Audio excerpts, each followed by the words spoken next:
খবরের কাগজ পড়লে ভয় হয়, আবার কোনো মেয়ে হয়তো অত্যাচারিত হয়েছে, তার খবর হয়তো বেরোবে, বড় লজ্জা হয়। এমনই মন্তব্য করছেন রাজ্যের মৎস্যমন্ত্রী বিপ্লব রায় চৌধুরী।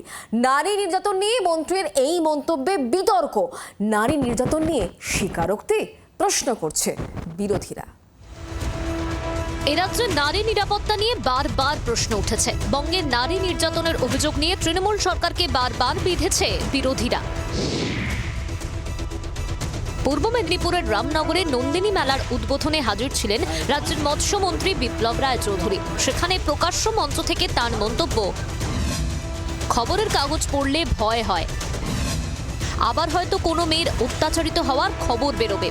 খবরের কাগজ পড়লে ভয় হয়, আজকে বোধহয় আবার কোনো মেয়ের উপর অত্যাচার হয়েছে, তার খবর হয়তো বেরোবে, তার জন্য আমাদের লজ্জা হয়। নিজের বক্তব্যে মেয়েদের শিক্ষার উপর জোর দেন মন্ত্রী। কিভাবে এগোবেন মেয়েরা, নানাভাবে শিখবেন, তারা ক্রমাগতভাবে শেখার নানান সমস্যা আছে। লজ্জা হবে, কিন্তু লজ্জা ভেঙে আমাদের আরও বেশি করে ঘরে মেয়েদের এগিয়ে দিতে হবে, তারা যাতে আরও বেশি করে মাথা উঁচু করে দাঁড়াতে পারে। সমস্ত জায়গাতে গোটা পশ্চিমবঙ্গ জুড়ে মমতা বন্দ্যোপাধ্যায় চেষ্টা করছেন, কিন্তু আমরা সবাই সমান উদ্যোগেই কাজ করছি না। সমান উদ্যোগেই কাজ করছি না বলে মেয়েদের অগ্রগতি এখনও পিছিয়ে আছে।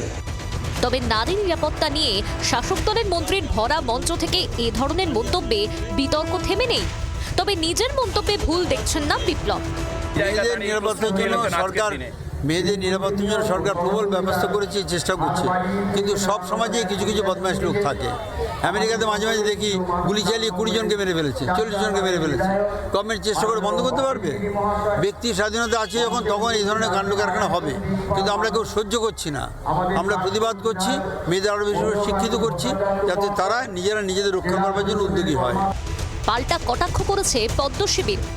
তিনি ঠিক কথাই বলেছেন, গোটা বাংলার মানুষের বক্তব্য তাই। মমতা ব্যানার্জির আমলে নারীদের কোনো সুরক্ষা নেই।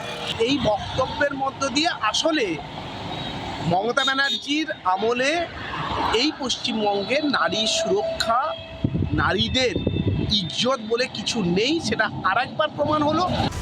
বিরোধীদের প্রশ্ন, মন্ত্রীর মন্তব্য কি তবে রাজ্যের নারী সুরক্ষা নিয়ে স্বীকারোক্তি?